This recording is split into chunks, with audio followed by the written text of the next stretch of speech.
Salam sejahtera bagi kita semua, saudara-saudaraku yang kekasih dalam Yesus Kristus. Kembali kita merenungkan firman Tuhan. Mari kita berdoa. Terima kasih Bapa di surga untuk kesempatan demi kesempatan untuk dapat menerima berkat Tuhan melalui firman yang akan kami renungkan saat ini. Berfirmanlah bagi kami semua, sebab kami siap untuk mendengarkannya. Amin.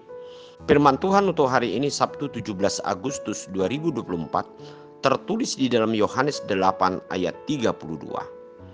Dan kamu akan mengetahui kebenaran, dan kebenaran itu akan memerdekakan kamu.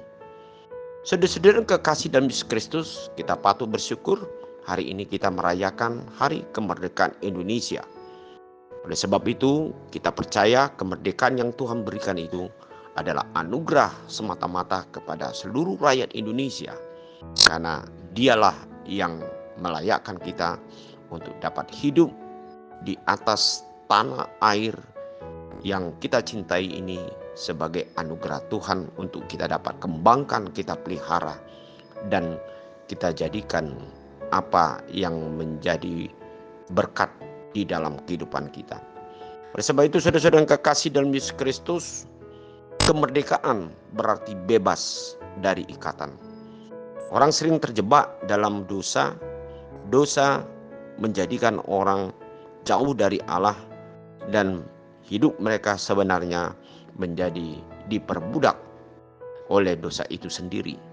Manusia tidak dapat keluar dari yang disebut dengan dosa yang memperbudak kehidupan kita, sehingga kita tidak dapat melihat yang disebut dengan anugerah ataupun kebenaran Tuhan yang memberikan hidup kita, yaitu kehidupan yang sebenarnya, baik itu kehidupan dalam rohani kita sehari-hari, atau kehidupan yang menjamin kita tidak lagi melewati yaitu penderitaan, kesusahan, ketika kita semua pada akhir hidup atau zaman kita akan mengalami yang disebut dengan kehidupan yang kekal. Nah, oleh sebab itu, saudara-saudara yang kekasih, ayat hari ini mengatakan, kamu akan mengetahui kebenaran, dan kebenaran itu akan memerdekakan kamu. Kemerdekaan kebenaran itu adalah dari Tuhan kita Yesus Kristus sendiri sebagai sumber keselamatan hidup kita, yang membebaskan kita dari perbudakan dosa, yang membuat kita terikat atau mati di dalam maut, sehingga kita tidak bertemu dengan kehidupan yang sudah Tuhan sediakan dalam hidup manusia. Melalui Yesus Kristus yang mati di kayu salib, itulah yang memerdekakan kita.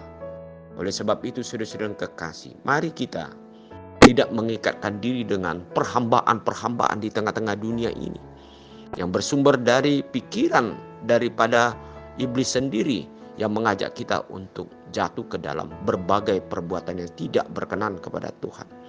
Baik kita menista akan kebenaran yang seharusnya kita lakukan di tengah-tengah kehidupan kita sehari-hari.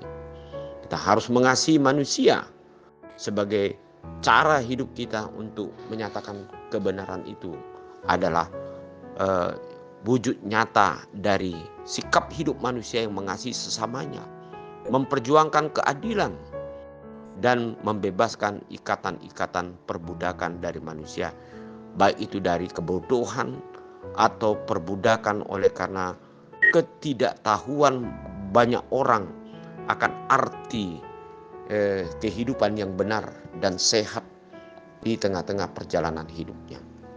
Oleh sebab itu, semua itu akan kita peroleh, atau semuanya itu dapat kita lakukan, mewujud jantakan kebenaran kuasa Tuhan dalam hidup kita oleh karena Yesus Kristus. Ketika kita mengandalkan Tuhan Yesus sebagai sumber kebenaran itu, sumber kuasa untuk dapat kita lakukan, kita beritakan, dan kita wujud nyatakan di dalam berbagai pemberitaan kita masing-masing. Amin. Mari kita berdoa. Terima kasih Tuhan untuk kemerdekaan yang Kau berikan pada saat ini kepada bangsa Indonesia, dan kami bersyukur juga kemerdekaan yang diberikan oleh Engkau ya Tuhan Yesus atas segala dosa, perbudakan iblis yang membuat kami mati di dalam maut. Tetapi kami sekarang sudah dibebaskan, bahkan kami diberikan kuasa untuk menyatakan kebenaran-Mu ya Tuhan di tengah-tengah berbagai kehidupan. Dalam nama Yesus Kristus kami berdoa dan mengucap syukur. Amin.